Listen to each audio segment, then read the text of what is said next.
of December. Yep. It's tomorrow. And guaranteed. And that's why we clean the cell phones immediately. So welcome to another episode of Live here on Keystroke Medium. I am Josh Hayes here with Lauren Moore, Kayleen Williams, Ralph Kern, Steve Bowyer, and the one and only Scott Moon. It's season 3, episode 54. We are talking about the 2019 indie publishing predictions that we all might have and guesses really about where it might go. We started 2017 thinking it was going to go someplace, and it kind of did, but it's also gone back in different directions that I would not have expected. So I'm kind of interested to hear your guys' thoughts, and maybe going into December we can do kind of a year breakdown of 2018 and talk about our successes and failures for the year. Do we have a chat link somewhere? I can put it in the company. I'm spending way too much time trying to find it. Well, I found it all by myself. If Scott can find it, normally if Scott can find it. I mean, I'm gonna use the excuse that I have to do the video through Chrome, but I hate Chrome.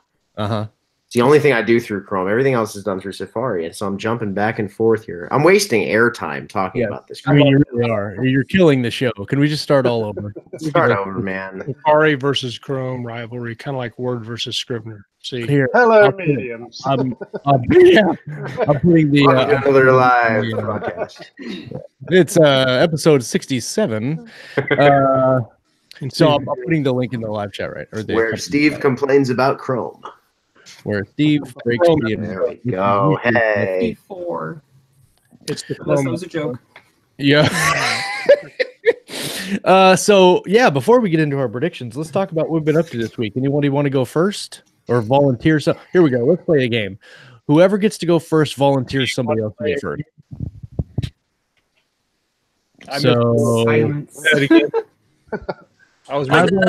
Here we go. I volunteer Lauren to choose somebody to go first.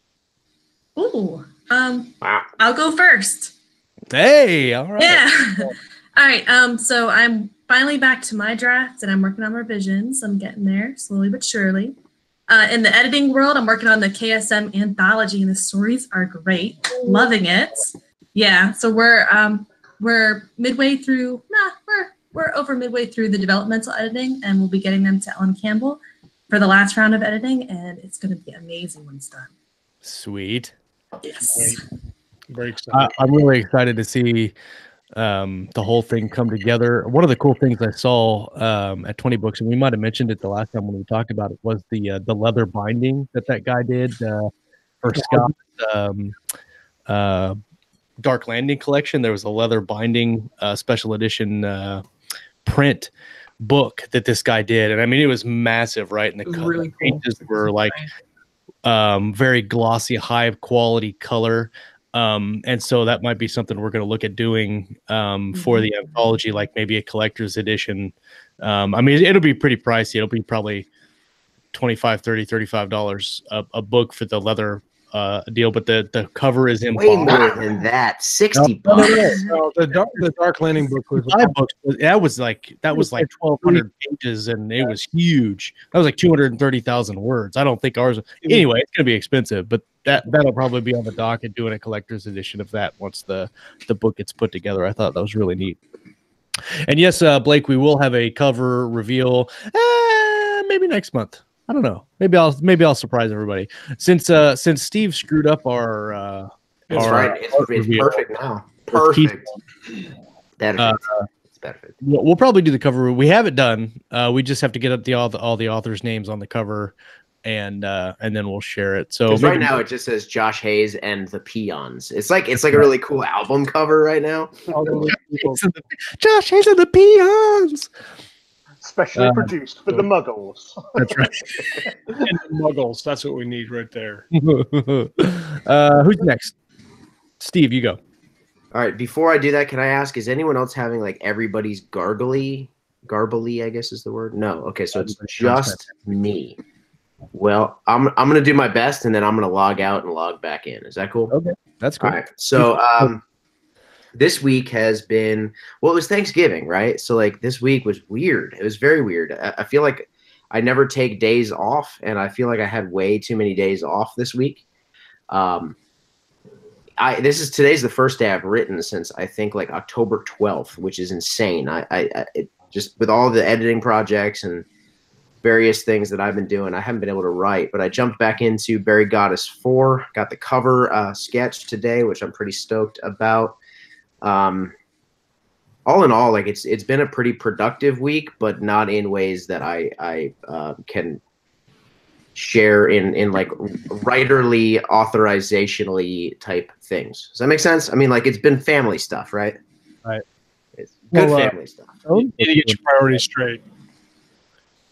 See, I can't hear anybody. This sucks. I'm backing out. I'll be back. All right. But you sound great. Thanks. When you watch this, You're up next. you sound great. I'm gonna make the executive decisions tonight. I'll go next because I have Ellen Campbell's. No, I said Kayleen's going next. Oh, Campbell. Kayleen's Oh. next. No go. I'm up. Oh, boom! You just smashed him down. I've been doing a lot of this and that. There's a lot of stuff at the day job that's just taking up literally all of my time. The computers keep crashing and I keep having to fix them, which is really annoying because she won't replace them. But working on my my next series in the gate, and the characters need to shut up already because they keep telling me things that are not prevalent to the current book, and it's like, you know, the third book down or whatever. Anyway, but a little bit of writing, a little bit of crazy. That's what I'm up to. Very good.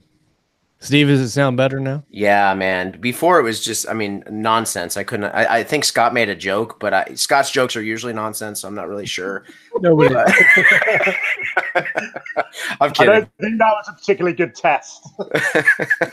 I think it's better now. Yeah. Yeah. The nonsensical value is what makes them funny. It's like, what the hell was that? Then everybody laughs. Coyotes? Where the hell did they come from? Exactly. Story of my life. What about you, Scott? Well, today was Mega Monday. Mega Monday. Oh, yes. I want to talk about Mega Monday. Mega Monday. MAGA, M-A-G-A. I don't know who started Mega Monday. Mega Monday is, for a lot of us, is a good day to write. For me, it's a good day because it's my Monday is my Saturday. Does that make sense? So I'm off work and I'm ready to go. And I got up super early and I hammered out a bunch of words. And I have an audiobook. I have my Dragon Badge trilogy has 2 audiobooks and has for years, but I've never had the third one produced. So I went ahead and dropped some cash and had the third one produced, and it's done, and I'm listening to the final ACX version. And so while I'm doing that, that gives me a good excuse to make book covers, because that's usually a huge waste of time for me, because it's kind of one of my time drains. So I was like listening after I got all my words, and I was listening for hours listening to this audiobook. The Kayleen also helped proofread for the producer, did an awesome job. But then you have to do the final thing for ACX. But anyway, so I made all these book covers while I was listening. That was a lot of fun. I watched Josh and Nathan and their shenanigans in the chat room. They're writing like crazy amounts of words. So that's about it. Working, trying not to get snowed in. I wish I could get Yeah. snowed in. Yeah. With the dusting of snow that we got, that we Yeah. had 8,700 accidents. And if like 45-mile-an-hour winds, the snow doesn't really stick to the ground very much around here. So Although I will say, I ran out today to run some errands, and then when I came back to park my truck in the driveway, apparently I parked on a sheet of ice because I parked and got out of the truck, and then the truck started sliding down the driveway. And I was like, this is not good. This is going to end badly for everyone involved. And I was just about to jump back into the truck to do something when it stopped. ride it. Hey, look, I'm And I've got to say, with your beard now, it looks like that truck should be like an 18-wheel juggernaut, not just Yeah. right. And that's how I imagine it when I drive an 18-wheeler. And Chains on the tires. but yeah, I participated in Mega Monday. Mega Monday is on our collective. We sprint a lot, and A lot. so there are a lot of days where the full-time guys like Devin C. Ford and then Nathan now, they sprint all day long. Like I think the other day, Devin got like 12,000 words in a day. And he just did one sprint though. I think he does that in 30 minutes flat. He did that before. He's a monster. He had to stop because his kids got up. So he's like, "Oh, the kids are awake now." I got 12,000. It's good. What do I have to pay to get into this collective? Because I just sit on my butt most days, like Monday. Well, it's a rigorous selection process. Human sacrifice tryouts, like that. You've got to cut your arm and do a dance and. Like Assassin's Creed, you've got to get rid of the little finger. Let's get the I mean, sounds like a Monday to me. Right. Yeah. There's some testing involved. We've got some real joining rituals to get through. But on a serious note, I've got 3 groups running with like 90% of the participants are the same people in these 3 groups, and it's like, can we just make my life a bit more efficient here? Put all 30 people in the same group. It is funny because you'll be in a group that has like 6 people, and the other and just the one person that's I don't know. You're right. It's funny. Well, when you're reaching the point where you copy and paste the same message to all 3, everybody knows. I don't do that. I treat everyone differently. Gosh, full time and attention. Right. I got 5,000 words today on. Edge of Valor. Oh, big news. I finally finished the edit on Terra Nova 3 yesterday. And let me tell you, my wife is my hero because I told her on Friday after Thanksgiving shenanigans were all done. I was like, I have to get this book done this weekend. It has to be done. I've got to knock it out of the park. And so Friday I worked a little bit on it, but then Saturday, I said, okay, here's the deal. I have to finish it on Saturday. Saturday, I was down there I was probably down there for 8 hours straight, like just pounding away. And I was almost there, but I couldn't quite I had like 4 pages left that I couldn't finish. So I had to do it Sunday morning. I bribed my wife and I was like, please just give me like 3 hours. I'll go down there and knock it out. It actually took 4. But I was able to go down, tie off all the arcs, do all the rewrites that I needed to do, slide all the pieces back in together like a puzzle, which that took the longest because it didn't fit where I thought they were going to fit. And I was like, But I did get it done, and I sent it to Richard. And so now that's off my plate. It's on his dime now, so to speak. Speaking of Richard, I have one thing I need to cover whenever you're done, or whenever everybody else is done. And I can now start Edge of Valor, which I was already a little bit into it because I had to write the first 3 chapters and get it done for their Kickstarter that did for Aethon. And so now I am like 26,000 into it, and it was rolling really good. So hopefully I think that'll be done into January, probably. No, a Christmas present for me. Oh, Christmas present. Okay. Yeah. That's all I want. All I want for Christmas is Edge of Valor. Christmas is Edge of Valor. Well, if I can start hitting 2,000 or 3,000 word days, it might be Christmas. Why don't I call the department, make up some lies about things you're involved in? Nothing real big, like things that'll get you fired but not arrested. So. Not arrested. Right. Yeah. Let me give you another tactic here, Steve. What you need to do is call into the department, say that you're involved in a shitty domestic violence incident or neighbour dispute or some other kind of tosh which is going to take up lots of time. Keep requesting Josh to come over and then just have his laptop there ready. I mean, at risk of like laughing at people involved in Damascus. I screwed that up. I quit. Okay, let's rewind time. Make believe I said something great. What? That was awesome, Scott. You do that all the time anyway. Yeah. What would probably be more plausible? We get a call and be like, "Hey, I can't control my out of control 11-year-old. Can you send over Josh Hayes because he's the only one that can make him go to school?" True. That's like an actual call. So James McCormick says Damascus. It was the road to Damascus violence. It was pretty rough, Damascus violence. Yeah. There are a lot of brain dragons on that road. For the It's Damascus actually, deal. Oh man.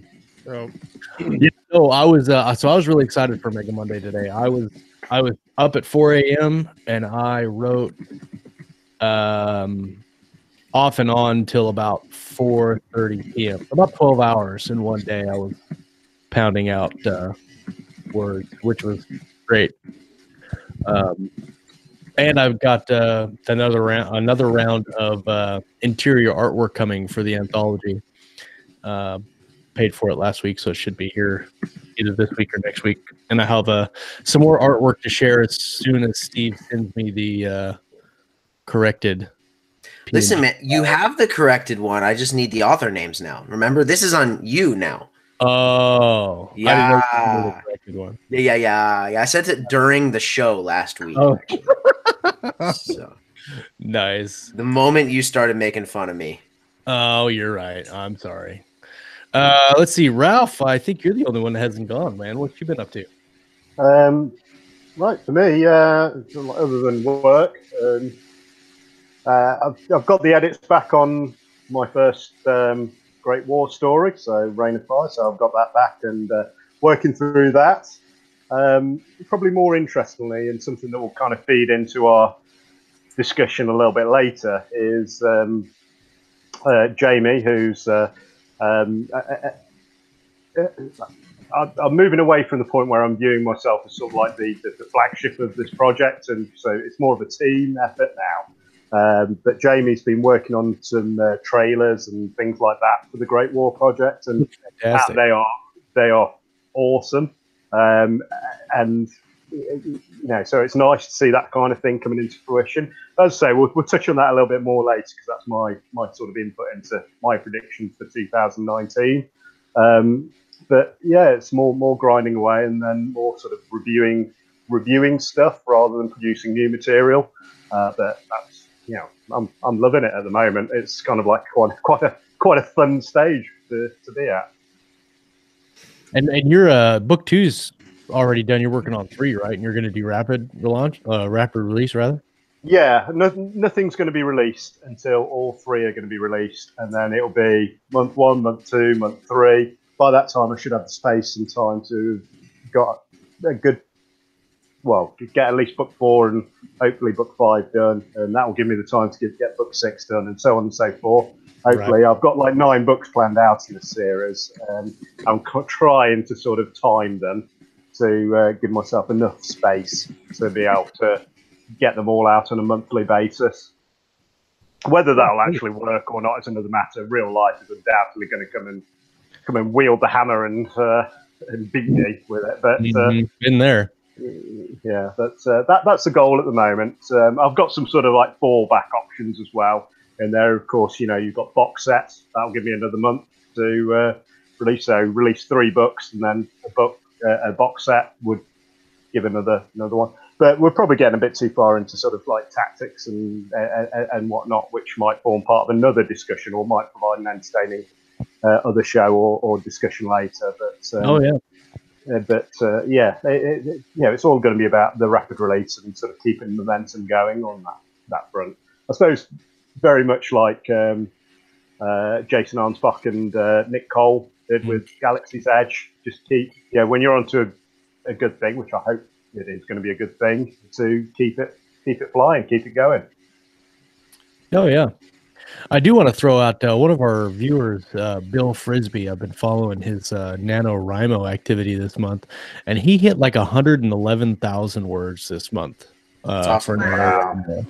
And that is freaking crazy. He must be doing Mega Monday every day. Because I hit like 250,000 for the year. Monday and Terrific Tuesday and Wonderful Wednesday and so on and so forth. Turgid Thursday, because we all have a bad day. He says 112,000. I'm sorry, but 112,000 words. Shortchange him. Yeah, that's awesome. Kudos to Bill. Yeah, very nicely done. Wait. Isn't NaNoWriMo? It's not even over yet. No, it's not over. You still got like 5 days, I think. That's crazy, man.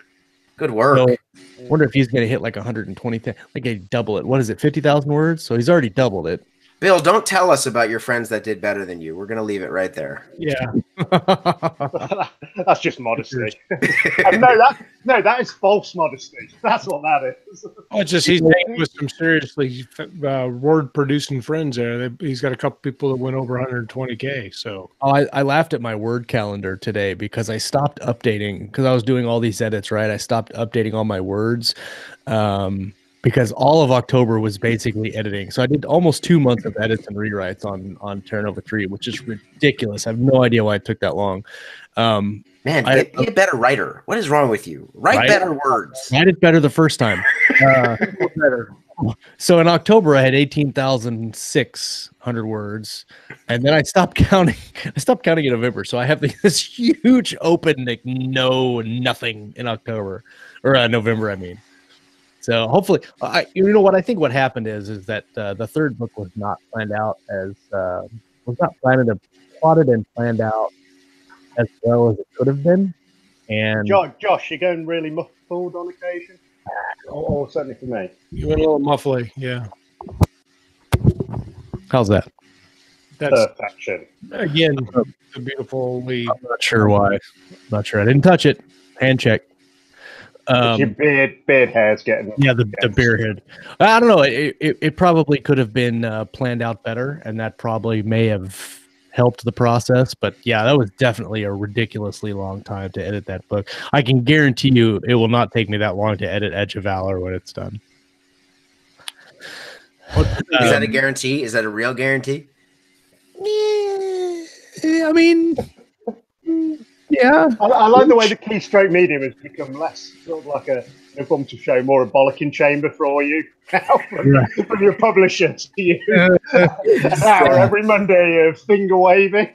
Who brought that Steve guy on the show? Click, hang up.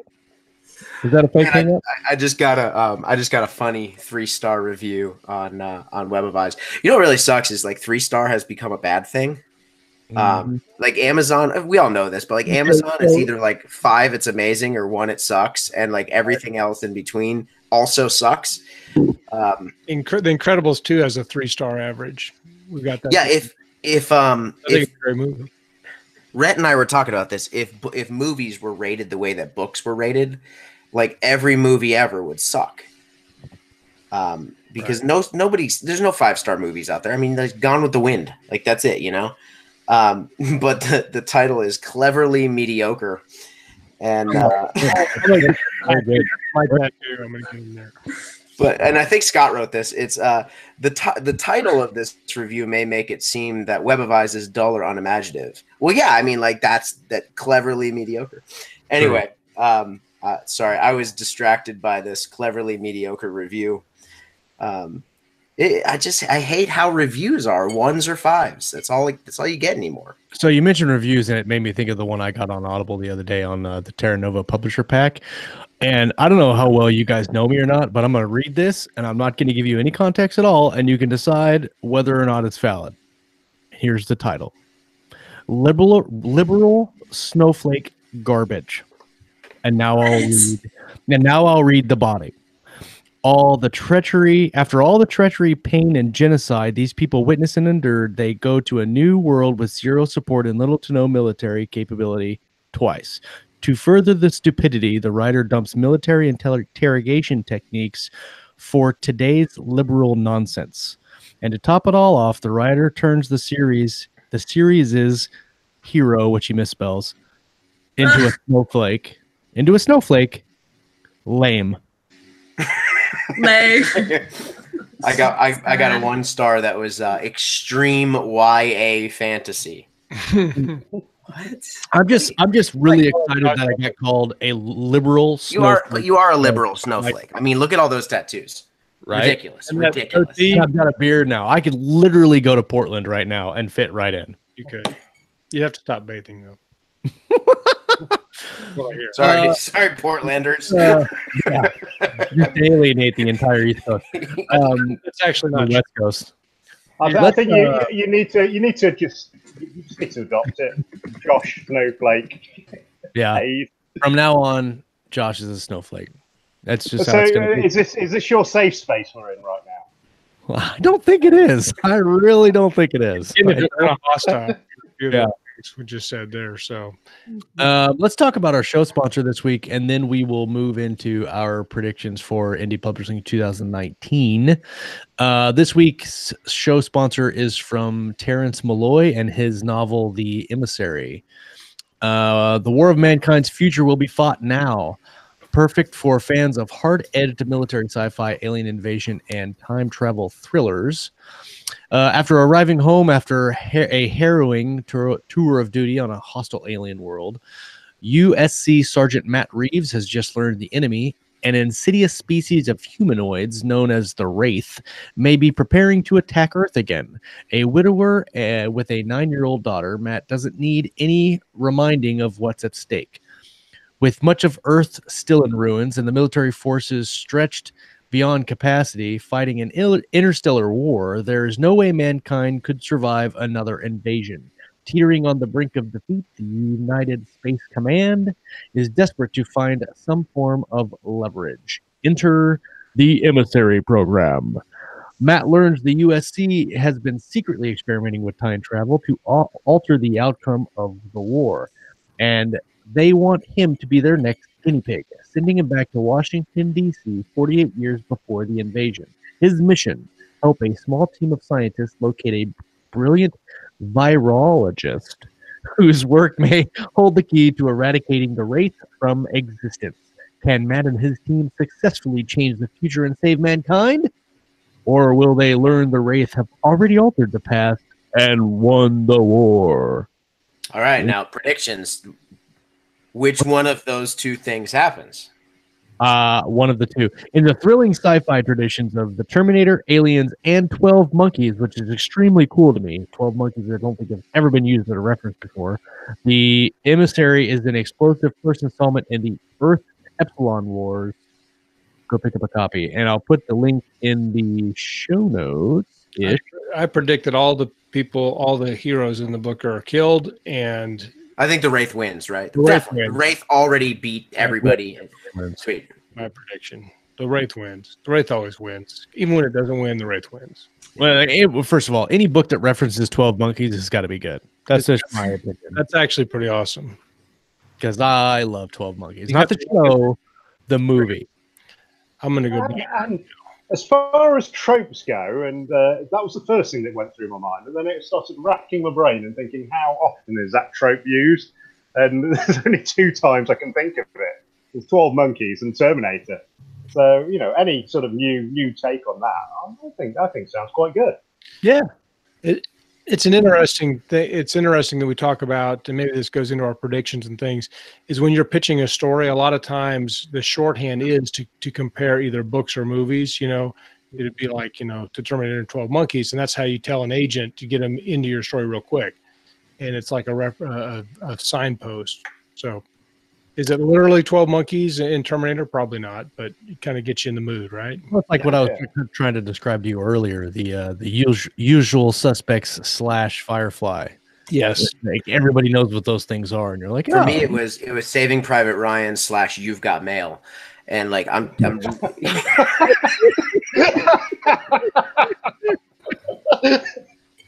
it's gonna be a really good book.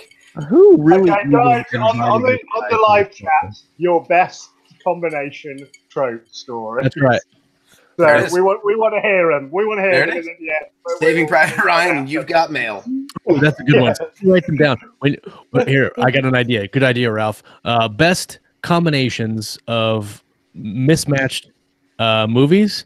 Yeah. Then we'll put together when we'll vote. The winner, I'll send Tom Edwards bookmark and. What's the one that came from 20 books? They're talking about Space Marines and My Little Pony. Is that right? I'll send a little thing there you go. And a bookmark. Just to start it off, we've got, if you liked Love Actually and The Fly, you will love this. So fill your boots, folks. That's weird. Ridiculous. All right, put your actually, let me make a Facebook post about that. Somebody make a Facebook post about that, and we'll do it on Facebook. So let's talk about our predictions. This was Ralph's idea, I think, in the original post. So, Ralph, do you want to kick us off with your predictions for 2019? Yeah. Okay. So when I made the post, I then clearly have to back it with some thinking about it as well. When it sort of got some votes. So my predictions for 2019 is that for indie publishers and for small presses and so on and so forth, we will start to see more integration of other media types into what has now become our traditional, which is indie ebook publishing. So what I mean by that, what are probably the best examples? So firstly, we'll look at, say, Richard Fox. Richard's Ember Wars is starting to creep into, that's the wrong phrase, storming into looking at doing comic books. He had his Kickstarter, which blew through, and now he's got his, that comic series is going to be produced with John Della Rose. Looking at other ones, on say, for example, the Galaxy's Edge website, Nick Cole's been laying down some hints about some TV interest and whatnot. So that goes to show how powerful indie publishing has become. Probably less than either of those two for myself. Like the series I'm producing, rather than just focusing my marketing on sort of the traditional means like the mailing list and things like that. So I'm getting book trailers produced, but not just sort of like the book trailers you might have seen last year, which tend to be static images with some kind of either voiceover or words, but actual animated computer graphic kind of things, and which are representative of scenes or will, when they're done, look like the trailers that you would expect for a movie or other big production. And again, any opportunity I can do to give a shout out to Jamie Glover on that front, I will do. As I say, it's with less. Jamie and I have less become sort of me as the author and him as my cover artist, and more we're a team on working on this together. And Ralph Kern is the brand which we are simply marketing it under. What else? What other kind of big kind of things? So on the trailer front, for example, Nick Sansbury Smith did one for Seawolves. Seawolves, the book 4 in the Helldiver series, anyway. Yeah. Jay Allen's also gone into that sort of arena as well. So I think we're going to start seeing more kind of digital integration of that kind of thing. Now, if I was a betting man, I would start to say towards the end of next year, we're going to see our first solid rumours and murmurings of true indie published books being turned into TV series, as maybe first on sort of the lower end ones of, say, the YouTube production channels and whatnot, but perhaps even sneaking into Netflix and Amazon Prime and things like that. Jeff Bezos has made it very well known that he's looking for his next Game of Thrones. He wants that, and I think he can find that, or certainly he may find that within indie publishing as much as within the traditional realms. So with indie publishing, I think we've proven ourselves now as indie publishers, whether we can consider ourselves as single author outfits or small presses. We've earned our place in the big leagues, and it's going to be for us to take it. And that's the end of my inspirational speech. Yeah, no, I completely agree with you, and I think there's a lot of things that it's interesting to be on the inside of it, and a lot of things that happened or started happening in like 2017 are just starting to or going to hit in 2019. So 2 years after, and watching how those things kind of balloon and mushroom out and see where they take new pub or indie publishing. I think 2019 is going to be a big year for us, I think, at Keystroke, but I think a lot of people are going to see a lot of people breaking out this year. Look at how many people were at 20 Books and making full-time careers off of their writing. It's just amazing what's happening in the last couple of years. Well, my co-author, Rhett Bruno, just popped in just for a shameless self-promotion of Aethon Books. You see, Aethon Books will explode in 2019, and then JR was kind enough to say, negative, we'll put out the fire for you. And of course, I'm just happy that he made the Josh Hayes' goatee is killing it comment. It's true. I mean, it really is. Stop looking at it. It's just glorious in all of its magnificence. Mm-hmm. It's glorious. Yeah. I mean, it really is. One only has to look at sort of how many developments have we really made in the last 2 years, and the simple answer is fuckloads. True. So, audiobook publishing, for example, that is really something. I know Aethon Publishing is very much linked into the audio arena. So I don't know whether you want to sort of like take over on in a sec, Steve, but my view is that sort of like 2-3 years ago, that was new. That was a new. Now, my expectation is that your decent mid-list indie author should have an audiobook associated with it. That's just an expectation. And that's become the new normal. So, as I said, I don't know whether you've got more of a view on that from your end. I'll chime in, because for me, I write books for audio more than I write books for indie or for ebook, and in so many ways, Rhett and I with Aethon Books, we I don't want to make it sound like we minimize ebooks by any means, because that's not the goal at all. But we put a lot of our focus, especially with our own books. Audible Studios has loved us because we just became their guinea pigs for the Buried Goddess saga, and we said, let's do whatever you want to do with this series. And what they wanted to do was simultaneously publish audio, ebook, and print all at once. No ebook comes out and then 8 months later audio books, and so we were able to do a book a month with them, and we're hoping to continue 4, 5, and 6 in a very similar fashion. And it's worked out pretty well. As a matter of fact, we published Haley Stone's book, and we published it with Oliver Wyman. And if you've listened to it, it's phenomenal. If I jump off, it's not off topic, but I was a youth pastor for years, and I used to get all these things turned in with different things written on them. And I swear to you, man, I would go through the entire office going, does anyone know what this says? Can anyone read this? And then I was a young adults pastor, 18 to 35, and I'd get stuff written by 33-year-olds. And I'd go, can anybody read what this says? I say that to say this. Reading, although we're doing more reading than we ever have in human history, because we're on the internet constantly, we're texting constantly, reading is not as high a priority as far as books go as it once was. And people are turning more toward audio, visual kinds of medium, of course, through Netflix and all of those things. But I think that the reading world, so to speak, is going audio. And it's only a matter of time before most people listen to books instead of read books.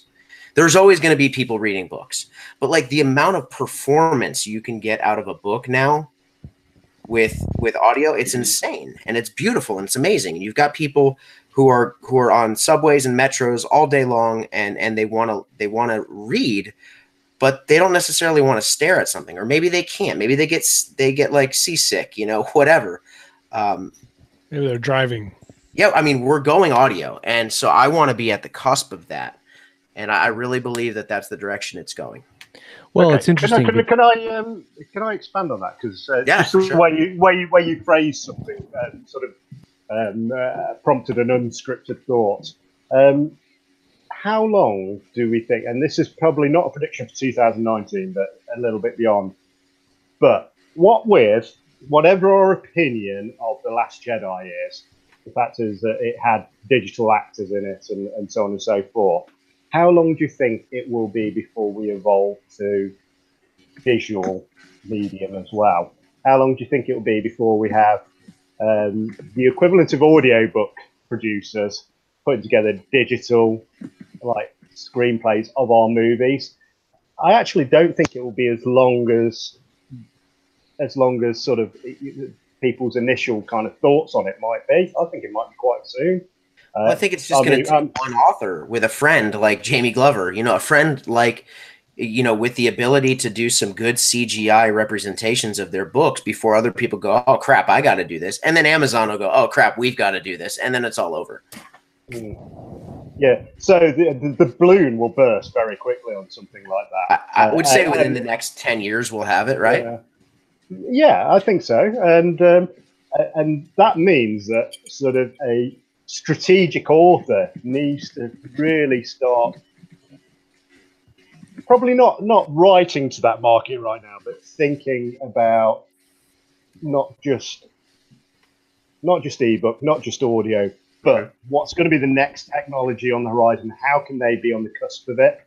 You know, Andy Weir, I don't know how strategic he was on writing The Martian, whether through accident or design, he was absolutely on the cusp, along with Hugh Howey, a few others.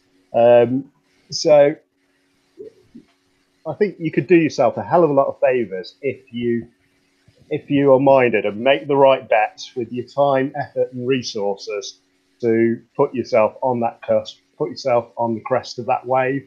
And you know what? Not everyone's gonna get it right, but a few people get it right, and that's where we're going to probably start seeing our first billionaire authors, which is another prediction for 2000. Probably looking at 2020s. Part of we'll it's start looking at our first billionaire indie authors. I think part of what you're saying, so we're talking a lot about audiobooks and things, and I think one of the first things people need to do, because audiobooks is a lot harder, it's to break into. And so people that want to write to the audiobooks need to be listening to audiobooks because it is different. And I agree. If you look at the data research, like you do Mark Dawson's audiobook or his courses on marketing, or a lot of those people, and you look at your analytics as to who is clicking through and buying your books. Like for mine, a lot of them are men ages, and they always say 30 and up, but really it's more like 45 and up. And sometimes my ads come back 55 and up is the age group that I'm writing to. And so what that says is that, like you said, you're right, that the reader is shifting. People my age and up are reading books. People my age and down are not reading books. They're doing something else, whether it's listening to audiobooks, playing video games, throwing axes, you know, it could be all kinds of things, doing CrossFit, I don't know. But but doing an audiobook, like you said, if you want to make your mark an audiobook, the first thing you need to do is be a huge fan of audiobooks. Yeah, and then know how to write it. Yeah, it's written differently because you hear it different. It has different pacings. There's different. A good audiobook is written differently than a simple novel. I agree. When I write my books now, I write them with one eye towards audio as well. I mean, I try and hit some kind of compromise between ebook and audiobook. But did anyone read? Sorry. Maybe there'll be some kind of speciation which goes on. So maybe we'll reach the point where the two will diverge somewhat, and then one of them will simply, by the process of Darwinism, die or reduce sort of a niche audience. Or niche, as you guys say over there. You look at audiobooks and then you look at ebooks, and you make your book and you say, okay, I've got an ebook and I've got a print version and I've got an audio, right? And you look at that book as one entity, but it's not. No. Print and ebook and audio are all completely different markets. Yeah. I mean, there's people on both sides of the coin, right? That are like, traditional publishing is going to fail. Well, it's not going to fail. It's not going anywhere. There are still people that don't like ebooks. There's still people that want to hold a book in their hand, and there's a lot of them out there. So that there's always going to be a market for print books. There's always going to be a market for ebooks because some people don't like audiobooks. There's some people that still think that audiobooks are not real books. Yeah. And when you say, well, did you read that book or did you listen to it? Right. I listened to it. Well, then you didn't really read it. You're right, because I didn't get the exact same story that you did. Okay, but, can I just ask a point again of Steve? Sorry, I'm putting you on the spot so much, Steve, with because you come at us with the publishing point of view, and probably I'll throw it to the editor as well here, Lauren. Would you consider, as being a publisher, releasing 2 versions of a book? Now, what I'm thinking here is like one of the thoughts that occurred to me when I was writing one of my most recent books was I wrote the ebook in the kind of almost traditional fashion. As I say, I've got one eye towards the audio, but I did think, why am I not considering writing this as almost a script-like format, where, you know, of course you've got the narrative, but rather than when I listen to audio, I find it really intrusive when it's he said, she said, that kind of stuff. You know, the kind of the placeholders you need in an ebook.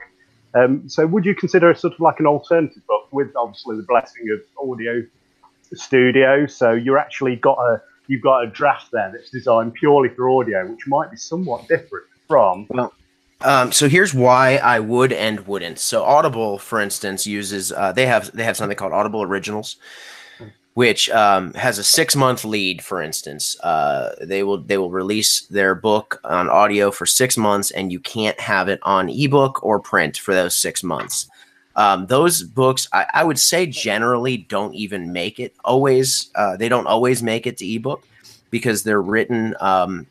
Drew Hayes is one that comes to mind. Drew Hayes did one called Second Chances, and it was written specifically for audio. And when you listen to it, you can tell there's some things that are done differently. They know they're going to have a full cast. So yeah, there's less he said, she said stuff. For me, like a guy like Luke Daniels, you don't even notice the he said, she said. He does it in such a way that, like, you've got this great voice and then he said, and then this great voice and then she said. And it's just so blind. You don't even catch it. The reason as a publisher right now I would not consider doing that is because WhisperSync is such a phenomenal benefit to your books. And in order for WhisperSync to happen, you have to be within 10% or less differences within those books. They say 10%. I really don't even think it's that. I think it's lower than that. It's like 3%. That's still depend if you're talking about individual words. That's still thousands of words. That could. I was going to say 10% on a 100,000 word novel is 10,000 words. And I really don't think it's that, because when I wanted to change literally an outro of a book that was just like, you know, catch Barry Goddess Saga book 4 coming in 2000, whatever. I wanted to do that, and they got on us a little bit, and they're like, you know, you don't want to mess up WhisperSync. And so you're talking about, like, I don't know, 40 words maybe, and they were worried about that. But WhisperSync is all done in China. It's not even done here in the States within the Amazon. And so they have very little control over that. I'm going a little too deep in this, but here's my answer. WhisperSync, being able to seamlessly go from audio back to ebook, back to audio, back to ebook, is such a selling point, because you sell your book for $2.99, $3.99, and then they can add the audio on for sometimes $1.99, other times $7.49. It's an easy sale, and they get you with the one click, add Audible for whatever, and like people do it like that. So I would physically can't not do the WhisperSync. I'm like, I have to have it. Whether I'm going to listen to it or not. No, but I think if you go forward through you know, looking at the different markets, and then, you know, actually knowing that you're looking at different markets when you do. So like, some books are going to do better as ebook than they do as audio, and some audio books are going to do better as audio than they are as ebooks. But it's like, Scott, it's what we were talking about earlier. You know, we were talking about read through, from people coming from collab series to your series, or going from you know, a fantasy series to a sci-fi series. Some readers aren't going to make that. They aren't going to make that transition, right? So some people might read my Terra Nova books and might not ever read my Second Star books or my Edge of Valor books. And some people might read my Edge of Valor books and will never read my Terra Nova books. But it's the same thing with ebook and audio. So if you need to definitely look at it like you're tackling separate markets with your products when you go and and try to do these things with your books. And that brings up a good point about audiobook, because audiobook, one of the key differences between a book, audiobook readers are extremely loyal to audiobooks because they're hard to get. I mean, up until a few years ago, I remember I would read any audiobook somebody gave me, I would listen to it because they're really expensive. And so if somebody gave me an audiobook, one somebody gave me was about the Panama Canal. And so I listened to that audiobook because the alternative was to go buy the next book in my Master and Commander series for $50. But people who, and maybe I'm speaking too much from personal experience, but I mean, I'm always on the hunt for an audiobook. I mean, I literally cannot not have one going. No, I think you're right, man. I'll text Josh or Rhett and I'll say, man, this book sucks. And they'll respond, why are you still listening to it? Mostly Rhett, I would say. Rhett's, why are you still listening to it? He doesn't realize because like it cost me more money for that audiobook than it would for me to get a regular, just a book somewhere. Even by credit, it's still $14.95. You got time invested. You've already spent 6 hours listening to it or whatever. Right. I'm going to finish this stupid book, even if I have to put it on 3-speed just to get through it. I didn't hear any of it, but I'm going to finish it. I'm listening to the rest of this in my sleep. Well, so just to sort of, just to sort of like hopefully kind of like put another spin on it. One of the things that we as authors have to consider as well is that an audiobook listener will not. Yeah, I think their loyalty isn't to an author anymore, is it? It's to a narrator. Yeah. Well, no, but it's to both. So that's the thing too. Is for an ebook, for a paperback or an ebook, all you're pulling is the author. Unless you're doing a collab, all you're pulling is the author. If you're doing an audiobook, you're pulling both. And if you do like something like Sanderson does, where he has Kate Reading and Michael Kramer reading the same book, then you've got a threefer because you've got people that read Kate Reading or like Kate Reading, and they're going to come over and listen to the book because Kate reads it. When you've got Michael Kramer reading, so they're going to come over and read it or listen to it because Michael Kramer reads it.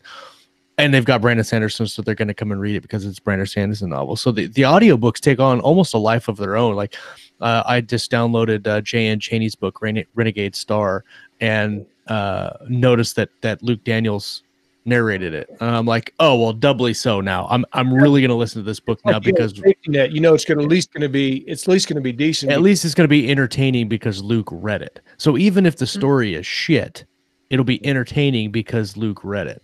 And that's another thing that audiobooks brings. It adds another level for people to hate. True. Most people love Luke Daniels. Everyone I talk to loves Luke Daniels. My most negative reviews are because of Luke Daniels. Because like and I was just on a show with him the other day and I said that, and it's not a big deal. He gets it. People either love the narrator or they don't love the narrator. And oftentimes, and I'm guilty of this, I'll listen to a whole book and I'll go, that book sucked. And then I'll go, but did it really, or did I just not like the narrator? Well, I'm relative because I'm not really an audiobook listener. We were talking about speciation earlier.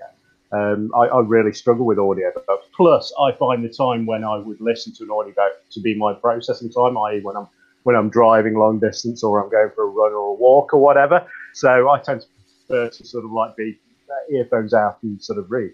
But like you, Steve, I find my best reviews and my worst reviews to be like through the narrator, which is Michael Kramer. I mean, like which I understand Michael Kramer to be like one of the dons of audiobook narration, and it's like so. But, I should also say some of my saving reviews are Luke Daniels as well. Yeah, absolutely. Yeah. Don't misunderstand that completely. That's why I say some of my best reviews are through Michael Kramer, who's managed to somehow salvage and save the horrible thing, which is my books. The cool thing about that is when you get the review that's like, this book sucked, but Luke Daniels did great, and you're like, Luke Daniels is awesome. And then you got Luke Daniels sucks, but this book was great, and I'm like, that's because I'm awesome. So it's like both. Like getting back to predictions for 2019, though, I do want to talk about one thing, and this kind of leads into one of the ideas that I had for this episode that we'll probably have to carry on to in the next episode is collaborations. going forward into 2019. I mean, they kind of took on a life of their own this year, and we saw that with how many just the multitude of collaborations they came out this year, and were successful. Obviously, you look at that different models when you talk about collaborating, because you can look at the Michael Anderle, Craig Martell model, and that model is more of a kind of a mass produced kind of, not a publishing house model, but more along the lines of a publishing house model than actually collaborating. And then you have some collaborations that are like what Steve and Red are doing, with a 50-50 split of the work, the writing and the planning, all that. But then you also have collaborations like Richard and I, where we outline together, and then I write 95% of it, and then we go through and collaborate and publish from there. But we talked about this, Ralph and Scott, I don't know if you guys remember, but we talked about this way back in 2016, where we set up Sci-Fi Explorations. Yeah. And we were talking about people doing collaborations and people doing this kind of group effort. And it's interesting to me how you can see so many of these collaborations come up and they're just like blow up. And you can collaborate with this person and collaborate with that person and collaborate with this person and get these works out there and expand your readership in ways that you wouldn't be able to just by yourself. And I think that's very interesting. And I'm really excited to see where collaborations, like true collaborations, and not just, not just ghostwriting, but true collaborations. I'm really interested to see how they go forward in 2019 and how we can change it up a little bit. I have an idea. Yeah, go for it. So I've always thought it'd be really cool, because a lot of what I'm seeing, people are creating their own, universes and worlds, and that's sort of like where all of their stories take place, and then other writers will come in and write within that universe. Mm-hmm. I think it'd be really cool to see a collaboration where 2 worlds, 3 worlds are actually written and meet, kind of like a mashup. I think that'd be fun.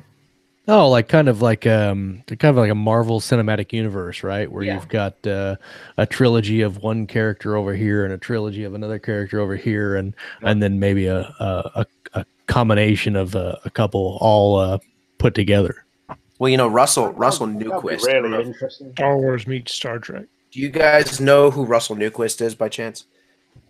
Russell Newquist owns Silver Empire Publishing, and he's a good friend of mine. I do a lot of his covers. He started a thing called Heroes Unleashed, and it's very much what we're talking about right now. He's got, call it 20 authors, all writing superhero stories, and each one of those superhero characters can come in and out of anyone else's stories. And so he's got dozens of books lined up that are just very much like the Marvel Cinematic Universe, and it's super cool, really exciting. I know superhero books are tough to sell, so I hope he does well. But a couple of people in the chat are asking Russell, what was the name again? Russell Newquist. He's actually the guy that publishes Declan Finn's stuff, and so I've done all of Declan's covers recently. He's a really good guy, man. Really smart. If you want to check out his books, I'll push him, because I think he's doing a great job with that publishing house. Perhaps, Steve, you can put the spelling of Newquist into the chat. Yeah. I think there's quite a lot of interest in that. But, what's really cool is sorry, Josh. No, I was going to say, Kayleen, that's a really neat idea, and I think that done well, done like the Marvel Cinematic Universe has done it, and not the way DC has done it, doing it the right way, where you're actually having these full, well-rounded characters that have really cool stories on their own.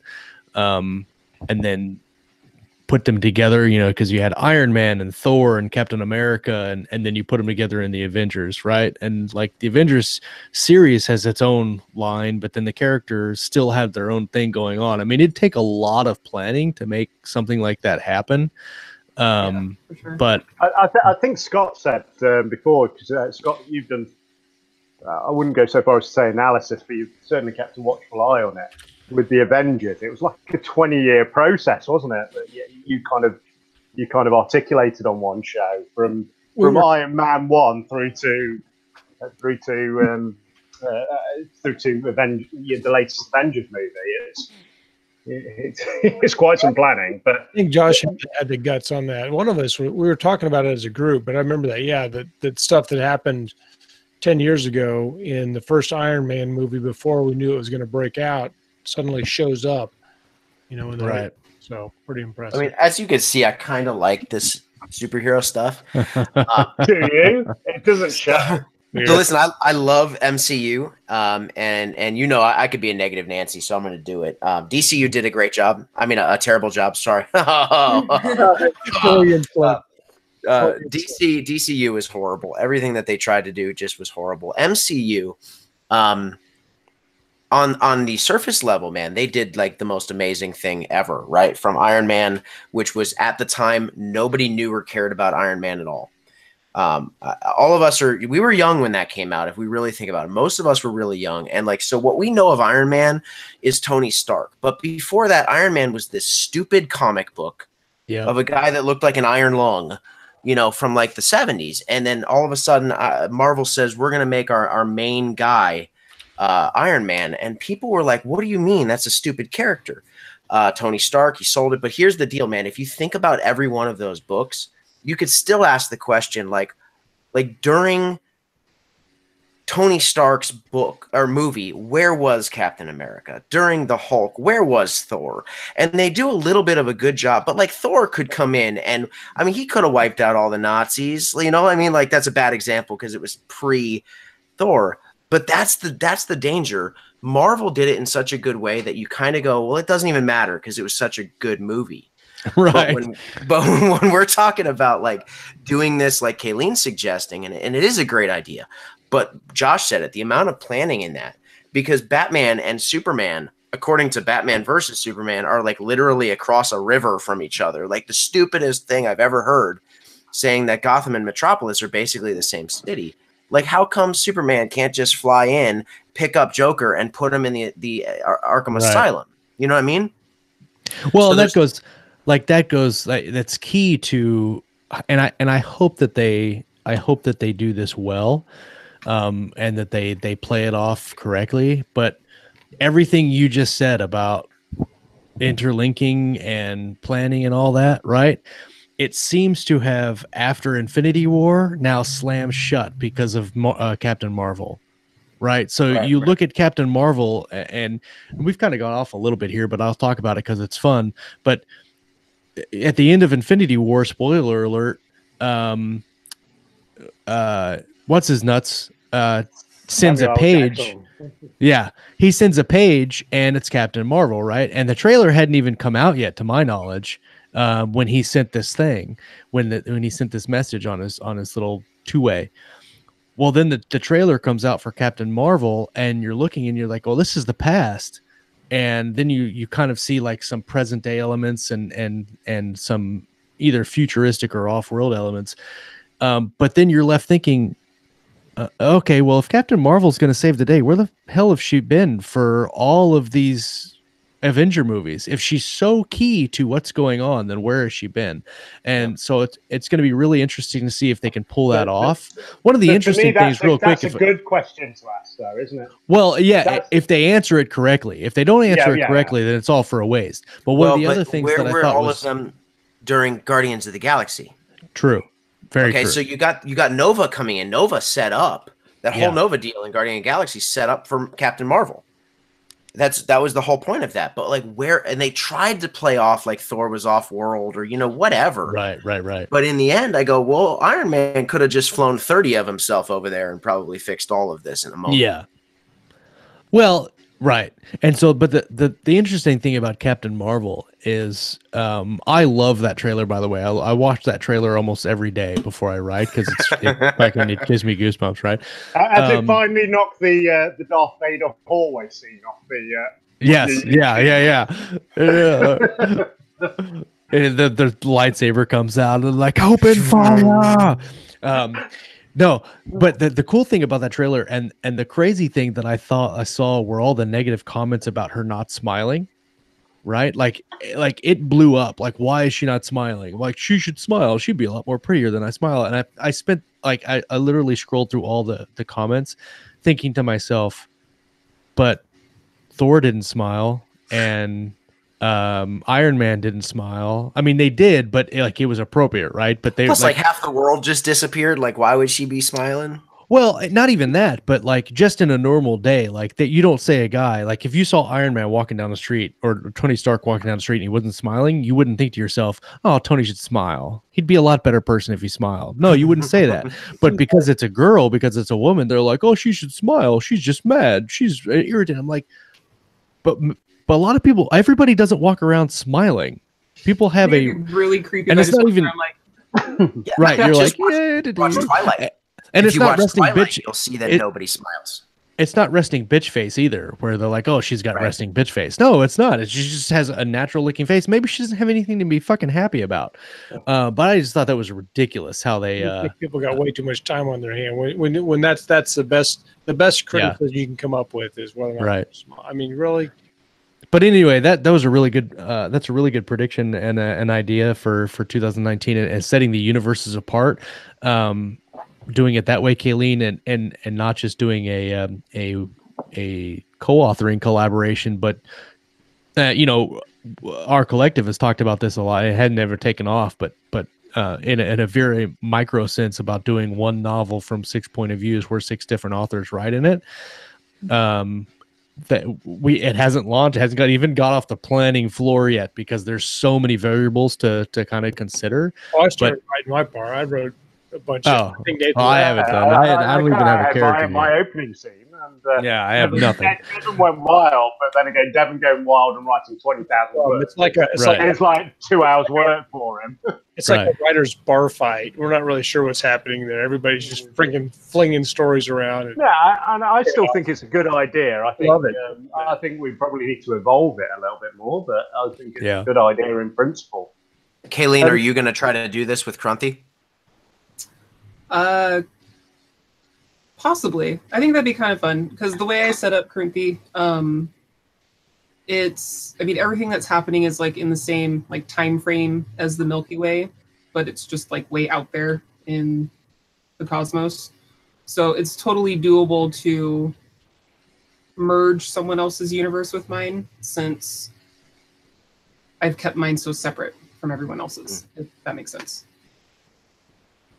I would think the easiest way to probably do it would be to start from scratch if you're going to do it, because then you don't have to do all the backtracking or reading to jump into it, and then you don't get a lot of I like that, but I wish it would have been this way. If you started from the beginning, especially if you have collaborators ready to go, like this is your idea and you want to do this MCU, you can have planning meetings and just go from the bottom up and really kind of have a whole complete thing.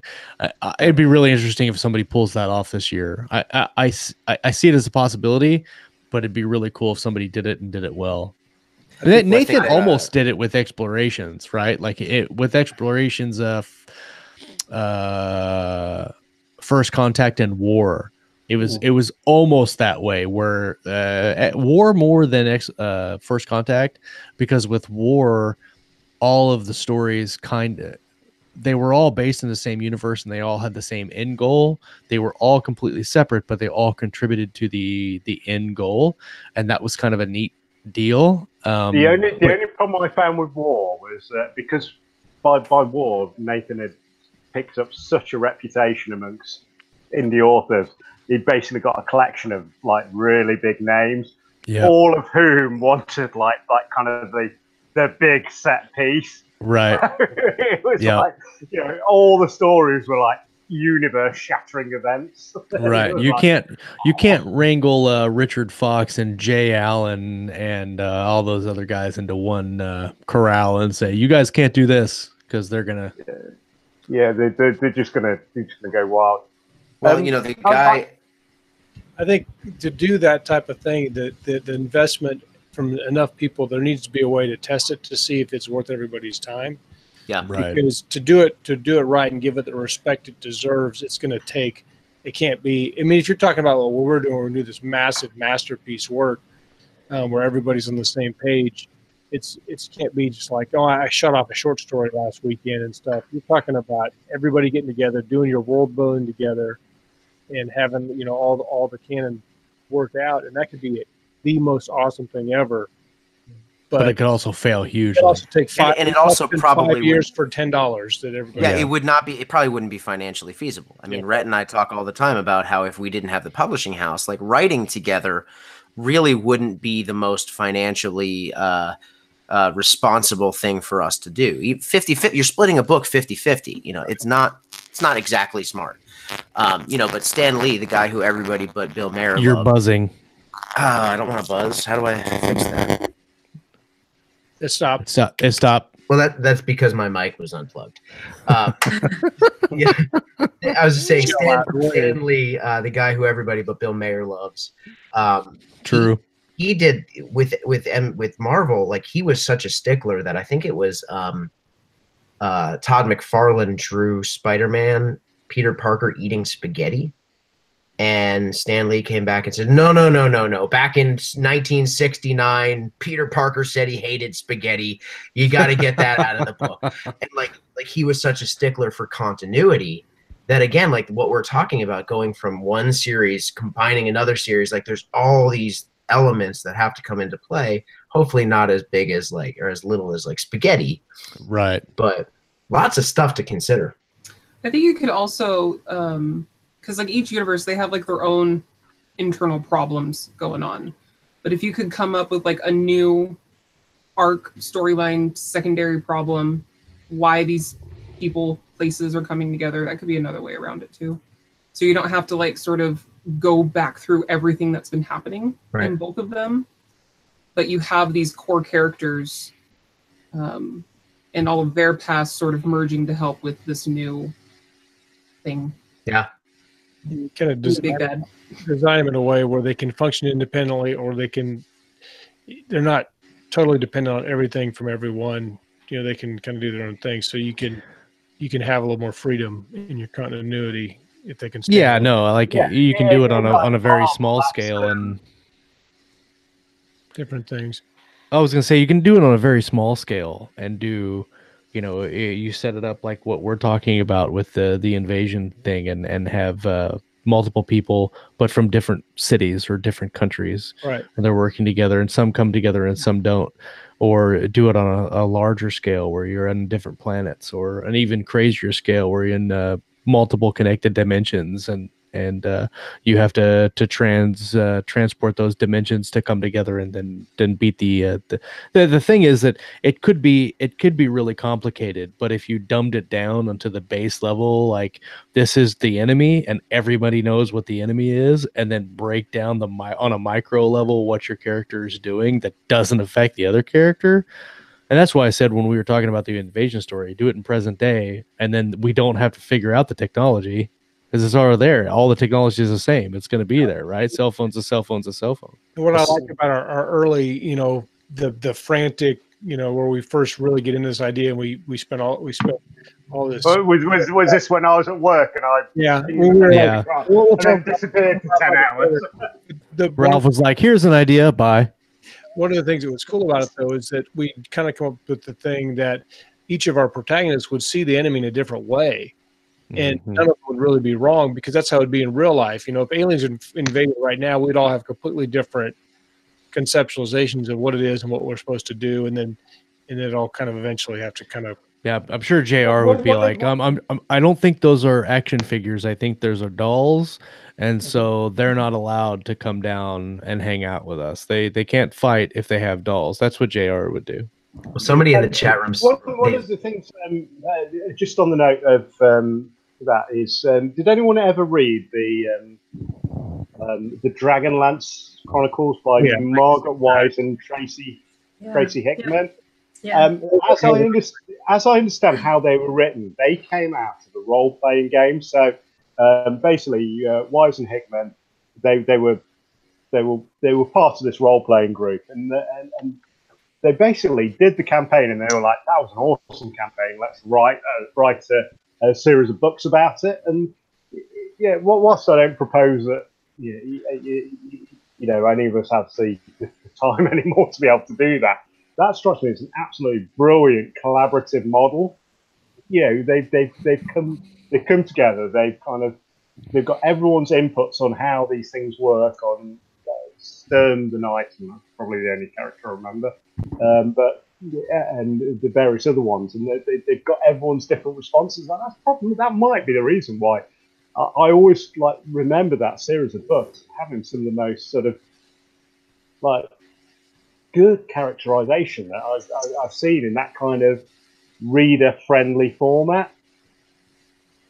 It almost makes you wonder if that type of system lends itself to multiple writers and multiple storylines, kind of like what Nick Cole and Jason Onspach are doing with Forgotten Ruins, because they're writing novels, but they're also creating an RPG, and they're going to be, if it launches the way they think they're going to launch, I am sure that they're going to do kind of what they did with Galaxy's Edge, where they're doing this 30-day launch window on several books, but then they're also going to do a side series of different authors coming in to write in their world, and now you're going to have people playing role-playing games in their world, which Chris Fox has also started too in his Tech Mage. Chris Kennedy as well. Chris Kennedy. And Chris Kennedy is a card game. I'm not exactly sure how that works out, different than an actual role-playing game.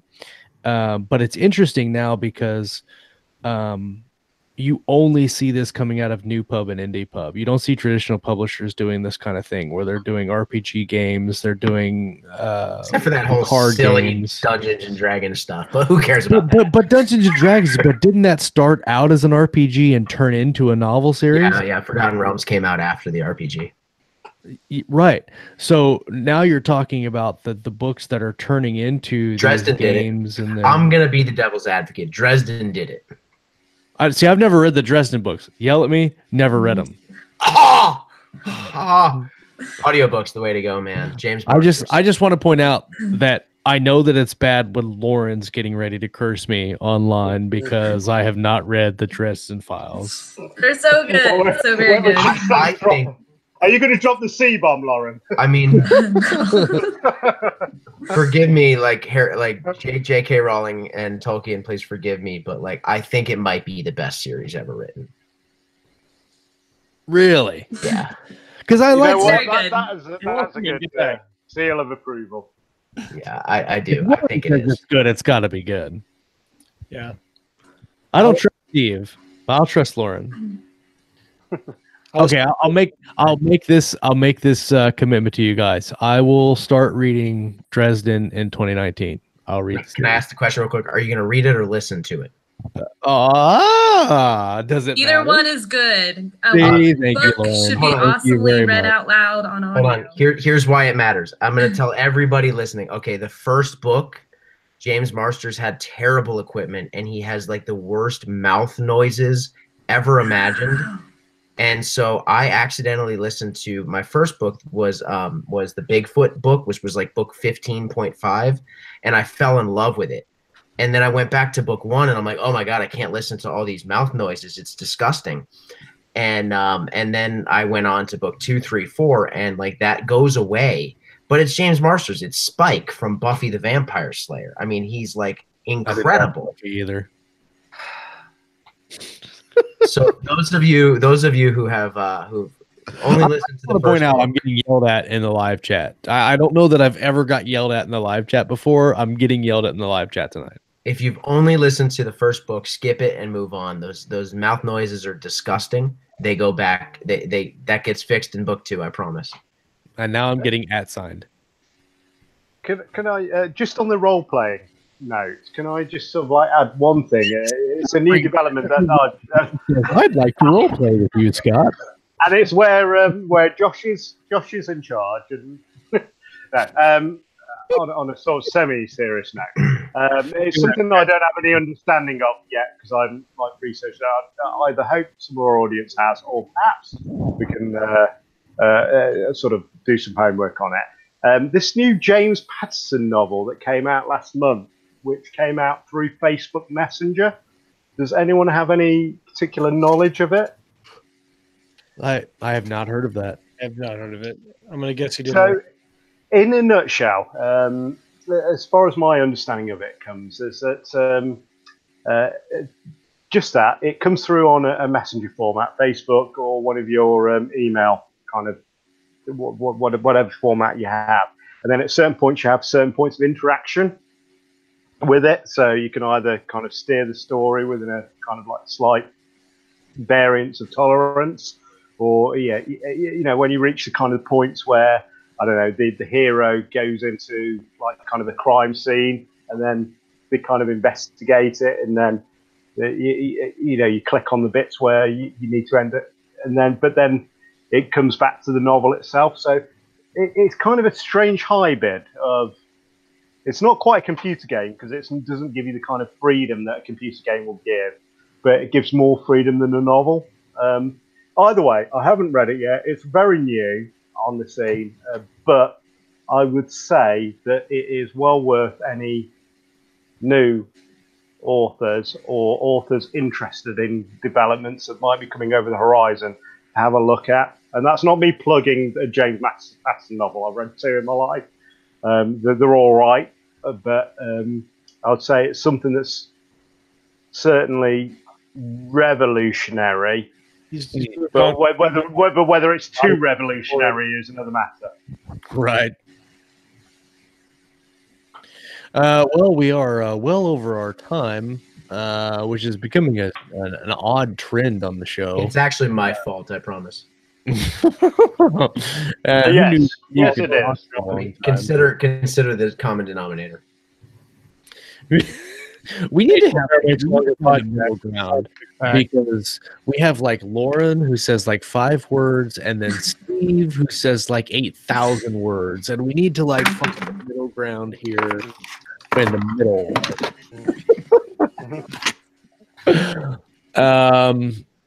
Wasn't listening.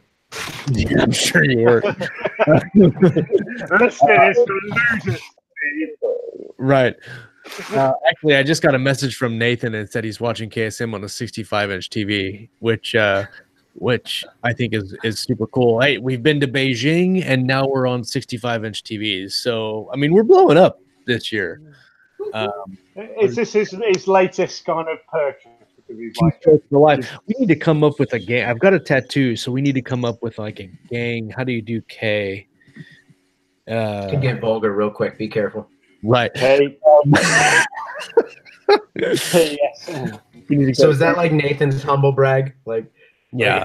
Just to let everyone know, I have a 65-inch TV, but really it's because I'm watching you on there. Biggest TV in Canada. They actually have cable or internet in Canada. I didn't even know they had that up there. It's true. They had milk in a bag. I think he's traded that little tiny dog he's got for like a tiger, like a Siberian tiger. Right.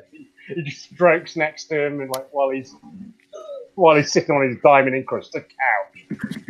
So we did have a question what KSM was going to be up to for 2019. Yeah. Okay. So KSM 2019, we've got our first anthology coming out in January sometime. Kingdoms of Stone and Iron, or Iron and Stone. Iron and Stone, Josh. Come on now.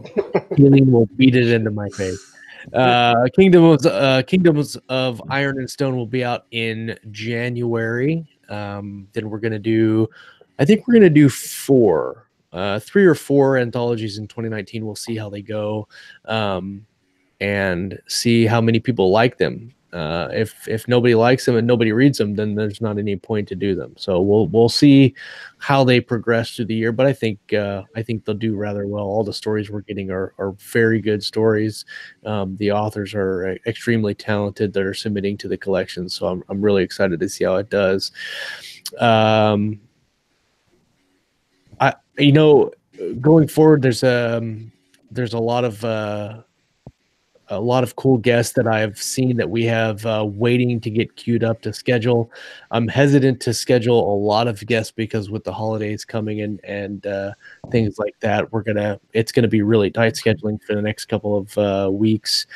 We've got a couple in the queue to line up. but we're going to have a lot of great authors coming in the next year. You know, and if the anthologies do well, then, you know, we might start looking at doing kind of what Steve and Red are doing, and or looking at doing a partnership with them, or partnerships in general with different people around the industry. We love building people up, and like Kayleen and everybody, our motto here is Are you looking for it's reads. That's what we like to say. No, what do you always say, Scott? What's the thing? Something lifts all boats. Rising tide lifts all boats. There you go.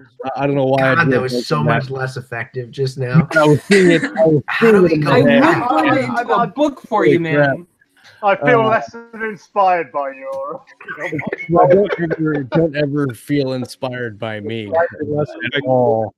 Tickle all faces. But yes, a rising tide lifts all boats. I don't know why I drew a blank on that. Large wave sinks all ships. That is true. Titanic. An iceberg slams a Titanic. So yeah, big things happening this year, and can't wait to get this anthology out. I'll probably do a preview of the next art piece either tomorrow or Wednesday with the correct title on it this time, and we'll start sharing those probably every week until the anthology comes out. And I think it's going to be a really good anthology. Lauren's done a fantastic job editing so far, and Ellen's once Ellen gets a hold of them and just completely shreds our authors and then bears their souls, that's going to be fun too, because she's not editing any of my stuff, so I can just laugh at everybody else as their works are getting shredded by Ellen. So anybody else, any last comments or inputs, thoughts? I would say two things. One, Lauren's editing is one of the first true developmental edits I've gone through.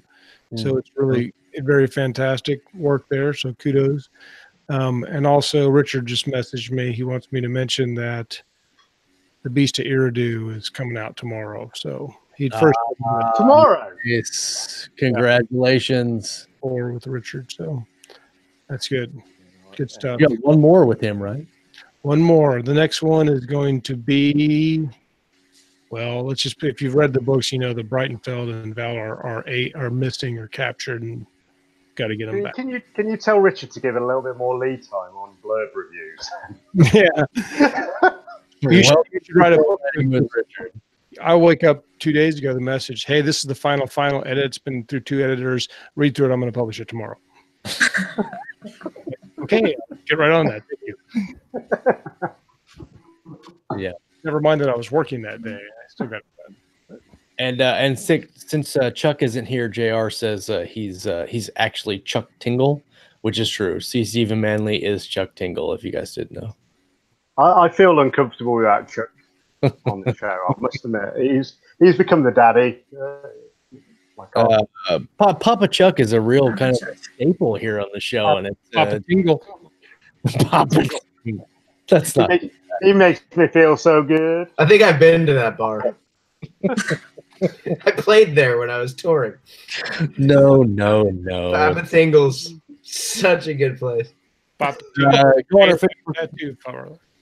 our Facebook group and vote for the best awful story mashup. I've got a couple of some Tom Edwards cool things to send out to the winner. Did we get any after? Oh yeah, we've got several. Yeah, I got all. Okay, come on. Let's have them before we. Okay, so the ones up on the list right now, and I'll leave the list open through tomorrow. I'll choose a winner. Let's say tomorrow after 7 Central ish. That's when I'll choose a winner. 7 Central ish tomorrow. So we have.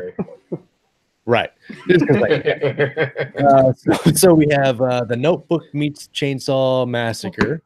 We have Perfect Pitch meets Transformers. We have Soylent Green and Look Who's Coming to Dinner.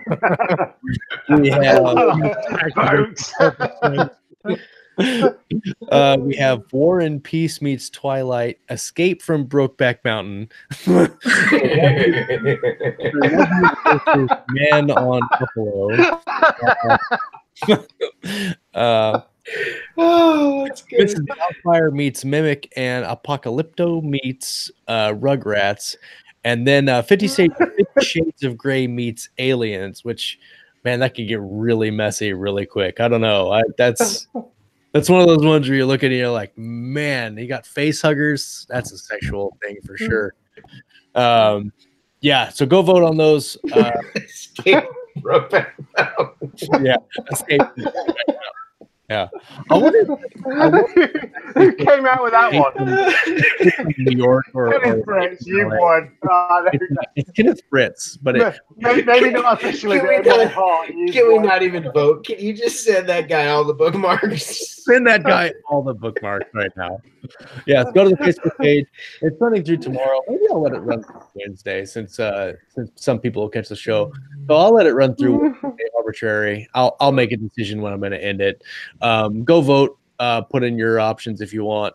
Vote for the best mashups, and then I'll send the winner a bookmark and then a little cool Tom Edwards piece here. It's got his website information on the front, and then just some artwork from book covers. It's pretty neat. You know what I realized after we left Vegas, after he handed all these, I was walking to his room going, man, I really need to get this piece signed. And then he handed me 50 of them and got none of them signed. So like fail on my part. So good times. But they have touched his body. There you go. They have. That's because you're embarrassed at how tidy and clean his room was. It's all perfectly in order, and he comes down to like our room to get the whatever or the sweatshirt we're going to give to Ralph, and it's like a freaking bachelor pad got hit with a grenade. Oh. Hey, have you read through your notebook yet of your story ideas that you wrote in Vegas? What, mine? Uh-huh. Which no, I had like 5 notebooks. I don't know. The one that was open on your desk? Oh, I'm really excited now. I'm right after the show because there's a couple notebooks. There's a big picture of a penis, courtesy of As close as you If it's this one, because this is the. Let's see here. Maybe we shouldn't do this live. Do it live. I don't see anything suspect. Well, Anything suspect. I hit it pretty well. So one day you'll be going through it 30 years from now, going, what was that story I wanted to write? And then you'll see it and you'll laugh. I'll just posted Lord of the Rings meets Human Centipede. I'm not sure. God.